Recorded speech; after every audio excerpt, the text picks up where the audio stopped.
Press club के बाहर निकल रहे हैं, जहां पर पत्रकारों का हुजूम सरकार का विरोध करने के लिए आगे निकल रहा है।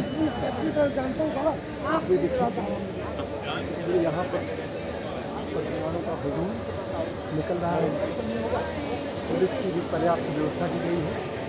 यहाँ पर देखिए पुलिस लगी हुई है और इसके बीच में पत्रकारों का सिंबॉलिक प्रोटेस्ट, पत्रकारों का सांकेतिक विरोध सरकार के खिलाफ संसद में पत्रकारों को प्रवेश नहीं करने दिया गया, जिससे लोकतंत्र पर खतरा पैदा हो गया है।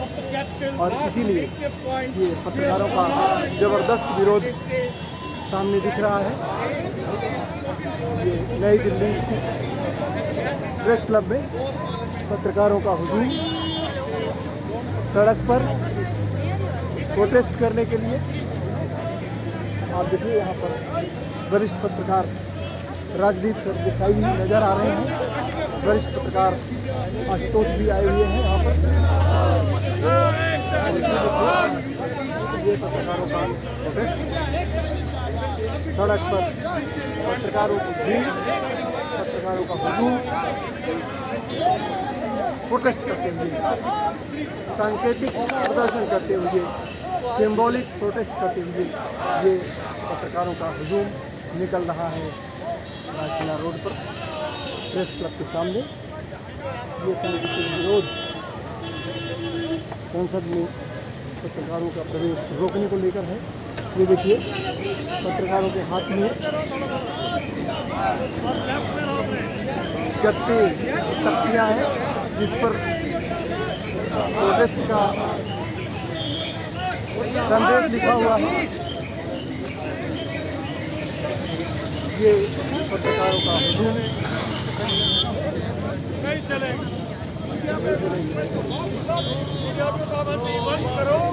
मीडिया पर पाबंदी वापस लो। और मैं जानता हूं कि अगर हम सब खड़े होकर अपना अधिकार मांगे, यह हमारा अधिकार है। अगर इस कंट्री में हमारे यहाँ गणतंत्र है, डेमोक्रेसी है, तो उसके साथ मीडिया को आप जुदा नहीं कर सकते। और बगैर मीडिया के गणतंत्र नहीं चलेगा।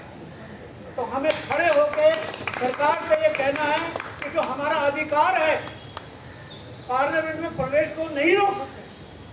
मैं रिटायर्ड जर्नलिस्ट हूँ, मुझे एक खास एक्रेडिटेशन कार्ड मिला है पार्लियामेंट के अंदर प्रवेश करने का, जिसका उन्होंने नाम रखा अंग्रेजी में LND, long and distinguished service. अगर डिस्टिंग्विश का कोई ट्रांसलेशन करे हिंदी में तो डिस्टिंग्विश को क्या बोलते हैं? वरिष्ठतम हो गया। वरिष्ठतम। तो वो कार्ड मेरे पास है, लेकिन जब मैं वहाँ गया उस कार्ड को लेके, तो वहाँ पर बैठा हुआ था एंट्री के पास, उसने वो देखा, दूसरे को कहा, कहने का साहब ऐसा है कि अभी आप लोगों को वहाँ जाने की इजाज़त नहीं है। तो मैंने हंस के कहा कि मुझे मालूम था कि आप यही कहेंगे, लेकिन ये बताओ, जो एक सीनियर जर्नलिस्ट है, जो आप खबरें नहीं लिख रहा है, मैं तो सिर्फ यहाँ पर देखने आ रहा हूँ क्या हो रहा है, तो मेरे से आप लोगों को क्या नुकसान होगा? उन्होंने कहा नुकसान का हम कुछ नहीं जवाब दे सकते, हमें अभी परमिशन नहीं है किसी भी सीनियर जर्नलिस्ट को अंदर जाने की। तो अगर कुछ राज ऐसा है, मेरा समझता हूँ कि वो राज हमसे छुपाना चाहते हैं, तो मैं रिक्वेस्ट करता हूँ नरेंद्र मोदी से कि बाहर जाकर सीधा ठोक के ये ना कहें कि जो हमारा देश है वो सबसे बड़ी डेमोक्रेसी है। बाहर जाके वो ये कहते हैं, और घर में जो हमारे जर्नलिस्ट हैं जिनकी वजह से ये गणतंत्र चलेगा, उनको उन्होंने धक्का देके एक तरफ कर रखा। तो मुझे आपसे ये रिक्वेस्ट है कि ये जो आज हमने ये शुरू किया है आंदोलन, इस आंदोलन के साथ हम जुड़े रहें जब तक कि हमारी मांगे पूरी ना। थैंक यू, बहुत धन्यवाद। आशुतोष,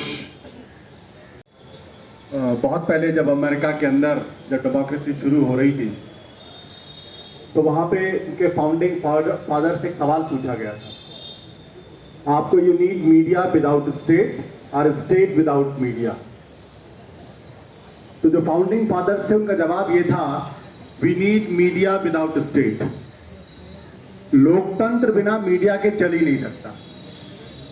और मीडिया की आज़ादी का मतलब ये है कि जो लोकतंत्र की बुनियाद है अभिव्यक्ति की स्वतंत्रता।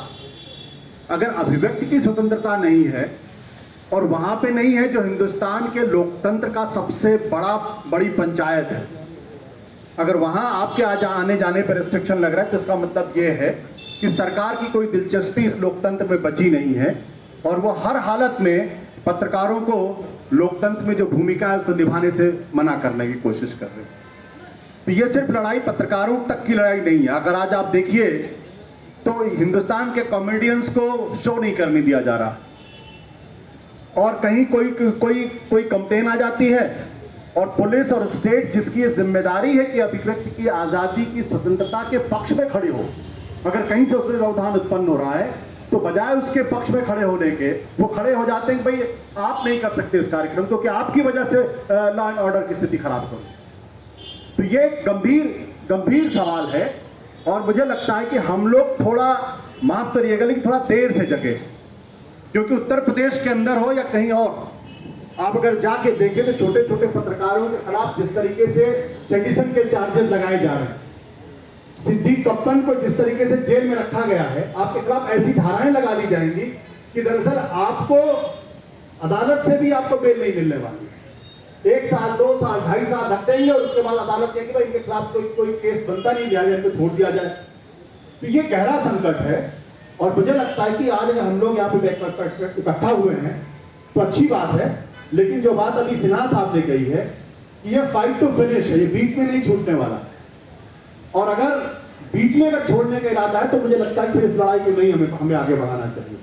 लेकिन जिस तरीके से लोग यहाँ इकट्ठा हुए, मुझे पूरा विश्वास है कि इस लड़ाई को अंत तक ले जाना है, क्योंकि लोकतंत्र को बचाने की लड़ाई है, ये सिर्फ पत्रकारों या व्यक्ति का सवाल नहीं है।